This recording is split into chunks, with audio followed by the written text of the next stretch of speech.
Shalom, shalom, shalom para todos vocês. Como vocês estão? Espero que esteja tudo bem. Conforme prometido ao meu grupo, WhatsApp, que eu ia fazer uma live com esse tema, Jesus foi adorado. Agora eu vou tocar num assunto que é bastante debatido, No mundo messiânico também é debatido muito esse tema, e muitos messiânicos negam que Jesus Cristo foi adorado, e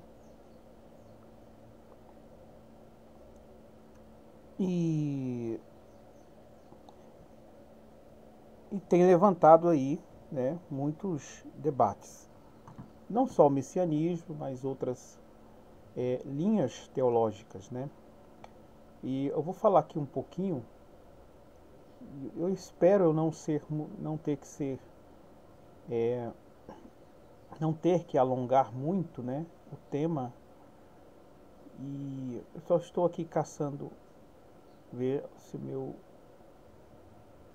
WhatsApp, o meu Facebook, através do celular, já atualizou minha live, para nós começarmos a falarmos sobre o assunto, Agora deixa eu ver aqui.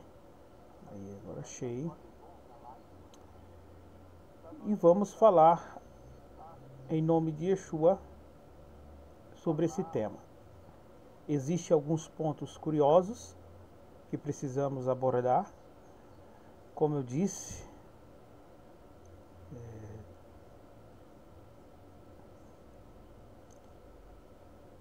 pronto, atualizei aqui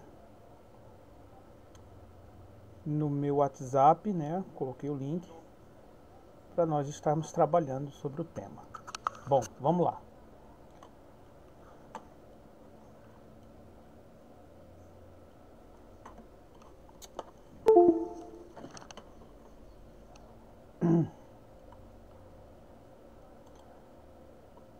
Jesus, ele foi adorado ou não? Primeiro aqui falando um pouquinho sobre os que alegam que Jesus nunca foi adorado. E um dos seus grandes argumentos, para mim, é o melhor argumento que eles têm. Porque outras perspectivas é facilmente refutado. Por exemplo, um é o argumento do silêncio, em que Jesus disse que só o Pai é adorado, é cultuado. Só o Pai, ele merece culto. E só que esses tipos de argumentação, ele não cola bem. Porque no livro do Apocalipse, por exemplo, fazendo um paralelismo, no livro do Apocalipse, dizem que temos um texto em que afirma que Jesus vai receber um novo nome e que só ele sabe. Somente Jesus sabe desse novo nome. Ora, então, baseando-se nessa mesma regra, logo o Pai não seria onisciente, estaria excluindo aqui o conhecimento do Pai. Porque o texto não diz assim. Olha como o texto não diz, Olha, o filho vai receber um novo nome e somente o filho e o pai conhecem. Então, logo, nessas regras de interpretação, porque são nesses tipos de afirmativa que os que é contra a certa doutrina, eles usam esse tipo de afirmação, mas ela não pode ser, exatamente agir assim, porque senão nós caímos em contradição com outras afirmativas que também vai causar problemas. Então não é uma resposta, uma resposta única E tem outros versículos também que é facilmente refutável quando o texto diz que para que te conheça como único e tal. É muito fácil refutar, né? Ou seja, esse texto. Bom, teologicamente, né, eu poderia trabalhar, mas não vou trabalhar teologicamente no sentido de ampliar o assunto, mas nós temos aqui os atributos do Filho. Tem um livro aqui dos atributos do Filho e tal, que traz respostas tremendas, né, tanto falando dos atributos do Pai como os atributos do Filho. Agora, adentrando na melhor argumentação, é esta. Eles vão trabalhar com o sentido original da palavra.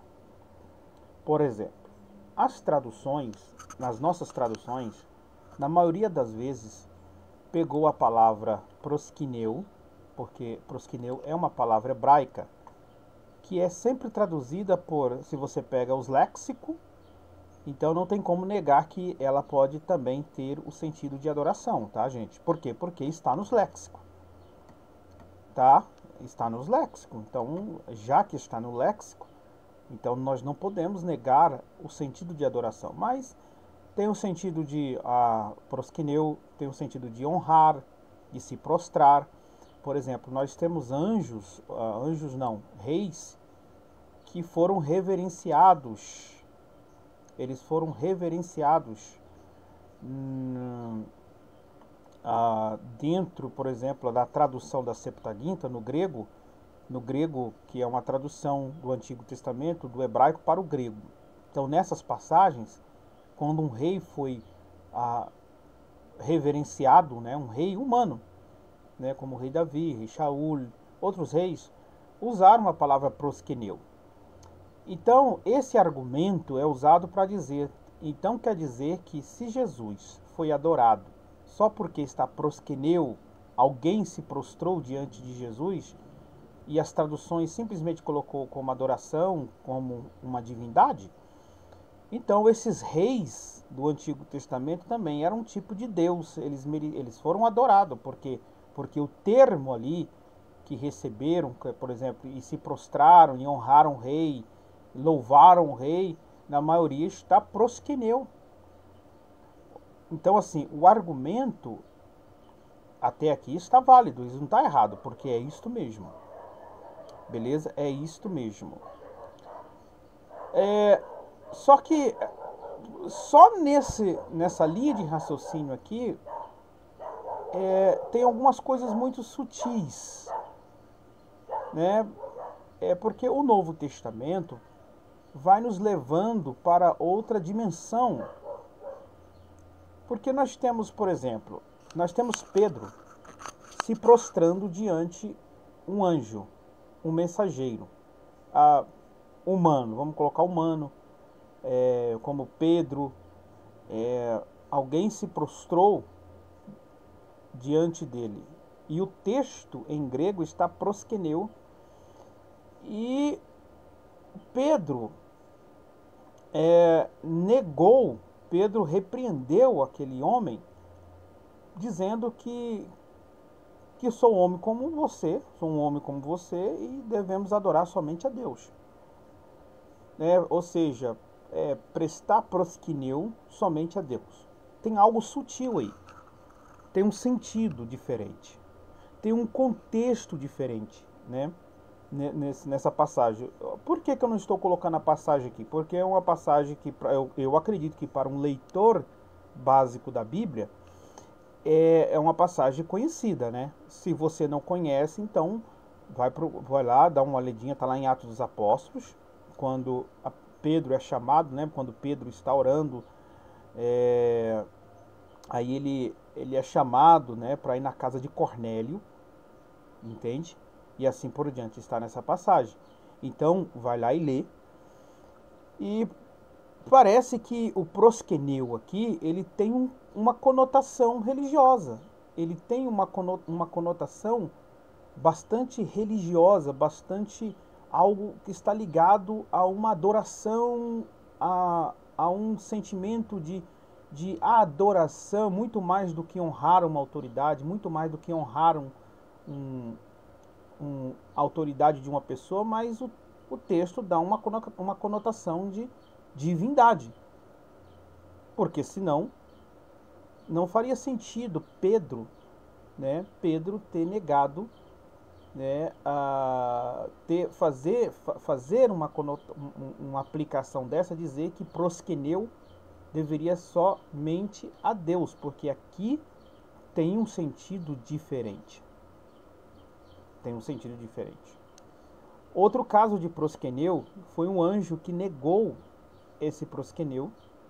Foi um anjo, lá no livro do Apocalipse, quando João lá cai em adoração, está lá proskeneu, o anjo rejeita o proskeneu, dizendo que só Deus pode receber o proskeneu, adora somente a Deus, ou seja, oferece proskeneu somente a Deus.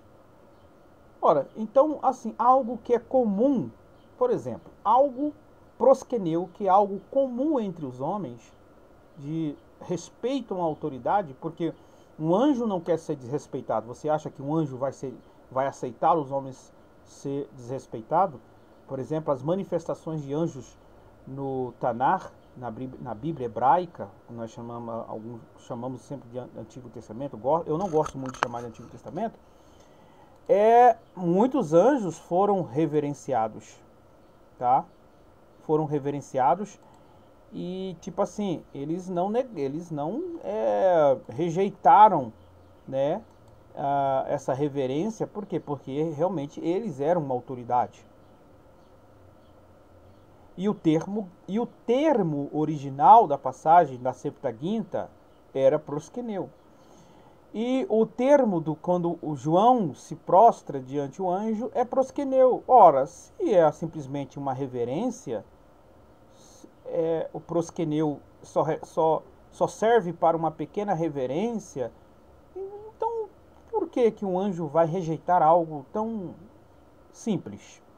É porque tinha conotação religiosa, tinha conotação divina. Então proskeneu, ele tem uma conotação, ele tem um sentido também de algo envolvido com adoração a uma divindade, não só um respeito, mas um sentimento profundo de reconhecimento da autoridade de uma divindade, mais do que autoridade, mas algo ligado ao conceito que nós temos de adoração. Ok? Então, assim, são passagens simples que diz muitas coisas. Outro ponto que eles alegam, que, por exemplo, é o termo latreia. Latreia, por exemplo, Jesus disse para Satanás que latreia é oferecido somente a Deus. Latreia é traduzido por servir ou culto. Então, os que negam que Jesus Cristo é adorado, os que negam, eles usam esse tipo de argumento dentro dos originais, dizendo que não tem nenhuma passagem na Bíblia que Jesus recebeu latreia.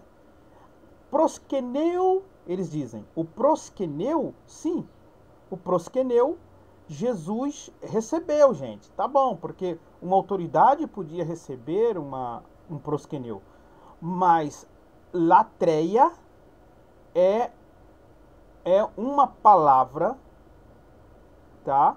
É uma palavra atribuída somente ao Deus Pai e mais ninguém, nem o Filho. Nenhum texto na Bíblia, eles alegando dentro dos originais, tá, gente? Dentro dos originais grego do Novo Testamento. Nenhum texto na Bíblia Jesus recebeu latreia. Culto. Não temos nenhuma passagem na Bíblia Jesus recebendo culto. Então isso, na ideia argumentativa deles, isso lhes dá grande base para dizer que Jesus nunca foi adorado semelhante a Deus, como Deus Pai.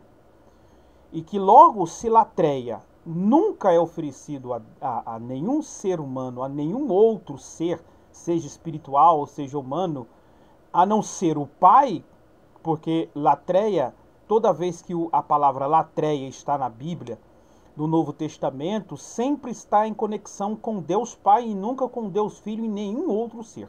Então, logo aí, isso lhes dá grande argumentativa para refutar que Jesus foi adorado e que Jesus é Deus semelhante ao Pai, porque senão isso chega à idolatria. Então, por isso que eles vão dizer que os que adoram o Filho é um tipo de idólatras. São idólatras. E se apegam muito com o capítulo 4 de Mateus, que diz que somente ao Pai, só o Pai é digno de latreia. Somente o Pai. E agora, gente? Entende? É óbvio que, como eu já disse no começo da live, que essas respostas são muito simples. Essas expressões somente, entende? Ou o argumento do silêncio. Isso é muito fácil de refutar dentro de um argumento teológico e comparativo. Mas eu não quero adentrar nessa área, eu quero adentrar no sentido, no argumento que parece ser mais, ser mais difícil de refutar. Jesus não recebeu latreia. Tá? Isto é verdade ou não? Se você pegar um texto, vamos lá, um texto sequer, não é realmente você não vai achar um texto que vai dizer, um texto que está se referindo só a Jesus como sujeito. Jesus recebendo latreia. Não existe mesmo. Somente a Jesus. Agora, existe alguns pontos dos textos bíblicos que são sutis, tá? Que precisam ser observados, e é ali que está o ponto-chave. Vamos lá, aqui está o texto grego. Você está vendo uma sombrinha aí, tá? Uma sombrinha ao texto grego tá aí, ó. Eu vou até aumentar aqui o zoom para ficar mais fácil. Tá, aqui. No versículo 3, tá aqui, ó. Versículo 3. Kaipan katanatema,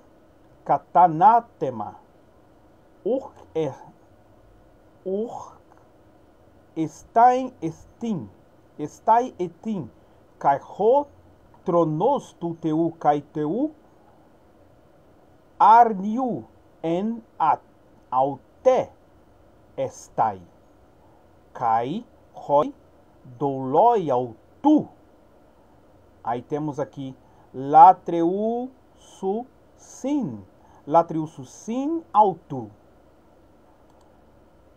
Beleza. Olha aqui, vamos lá. Nós temos aqui a palavra que vem de latreia. Culto ou serviço, porque o sentido de culto é serviço. Tá aqui, ó. Tá? Vem o sentido latreia, tá? Que vem da palavra latreia. Isso é um verbo. E como você está vendo, é um verbo futuro da voz ativa do indicativo da terceira pessoa do plural. Tá? Da terceira pessoa do plural.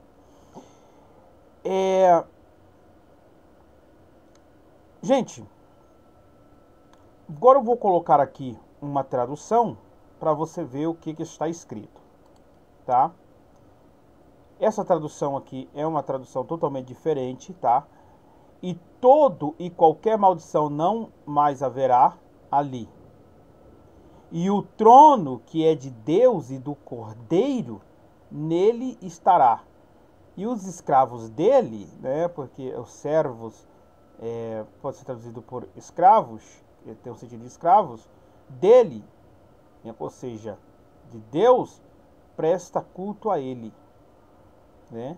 Eu sei que é um pouquinho mais confuso, mas esse tipo de tradução aqui, ao pé da letra, é mais para quem estuda o grego para fazer comparação. Mas vamos lá aqui, ó.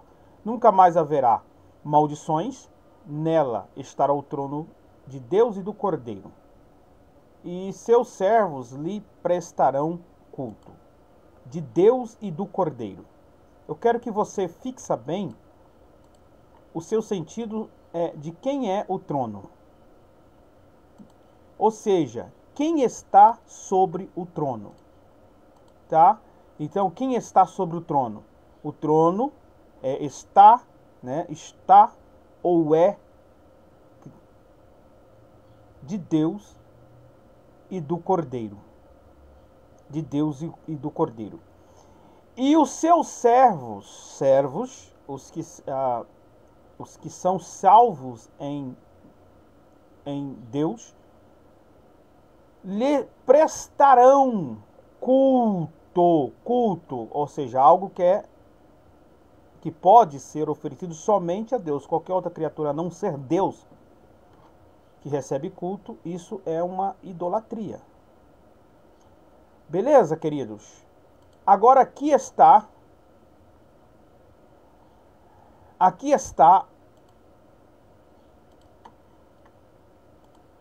a nosso análise, tá bom? Aqui está o nosso análise, eu vou tentar ser mais rápido. Nós começamos aí com Kai e também Pan, todo ou qualquer, Katanatema, que é maldição tal, beleza. E nós temos, por exemplo, aqui, ó, deixa eu ver, Kai, tema, aqui.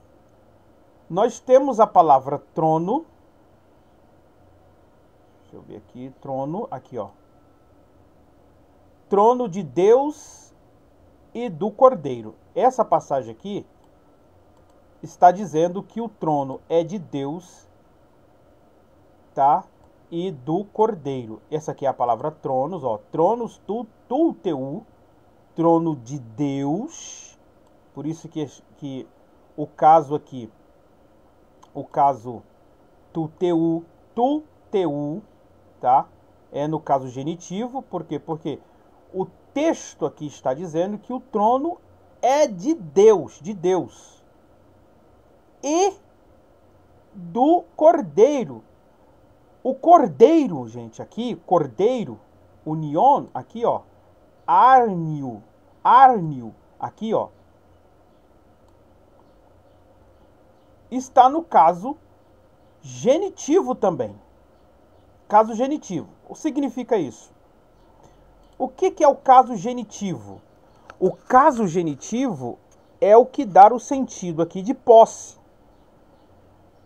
Então, a resposta da pergunta é simples. De quem é o trono? Quem está assentado no trono? Quem é essa autoridade do trono? De Deus Pai e do Filho, que é o Cordeiro.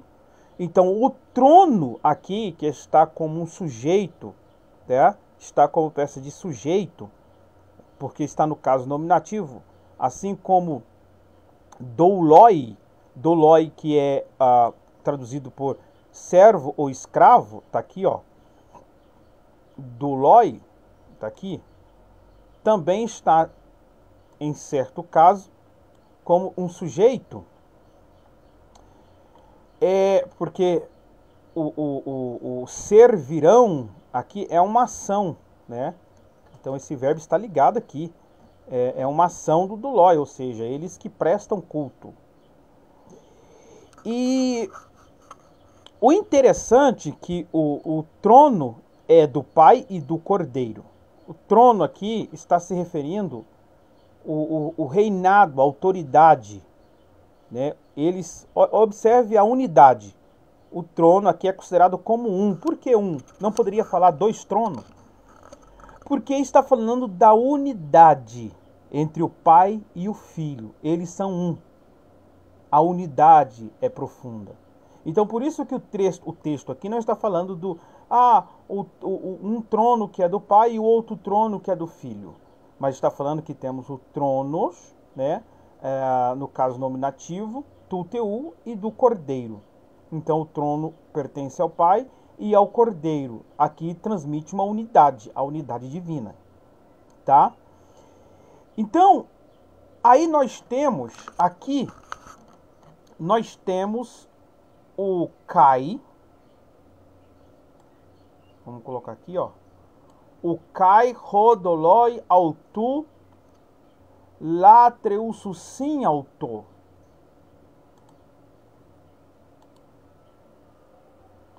Então, nós temos essa passagem que levanta alguns problemas para alguns. Porque nós temos aqui autu, que é um pronome personal do genitivo, pessoal, genitivo. Aqui, ó, tá? E a questão, gente, é que esse pronome está no singular. Ele, singular. Então, por que que se eles, os servos, estão prestando culto tanto ao Pai como ao Cordeiro, por que que não está eles? É aqui que levanta o problema. Eles. E nós temos aqui, ó, Latrius Sim, que diz que eles estão servindo a eles. Eles ou ele? Então nós temos aqui o pronome personal no caso dativo. Do singular também. Tá? A eles mesmos. Então, ele pode ser traduzido a ele próprio, a eles mesma, a eles mesmo, ela, ele, isto, e assim por diante. Só que a questão aqui é o seguinte, é que o texto está se referindo, dentro do contexto grego, dizendo que eles estão oferecendo o quê? O que que o texto diz? Que o trono ali, o trono que representa a soberania, a autoridade, o reinado, é de quem? É tanto do Pai como do Cordeiro. Então, o pronome estar no singular simplesmente está reafirmando a unidade daqueles que está no trono, que é só um. Porque se o texto está falando de um trono, demonstrando a unidade, então o pronome está de acordo com a sintaxe do texto, que quando diz a ele, está se referindo simplesmente à unidade divina. E não excluindo o Pai ou o Filho e assim por diante. Nós temos muito, agora, aplicações teológicas. Tá? Alguns podem levantar questões teológicas depois, mais explicações teológicas sobre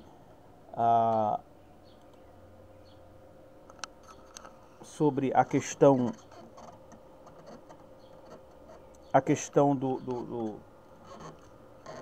do proskeneu, o ele ou ele, a respeito de ser aplicado somente ao filho e não ao pai. Aqui, o ele aqui eles dizem que é o filho, que não excluiriam o pai. Por quê? Porque o filho é o mediador entre Deus e Pai.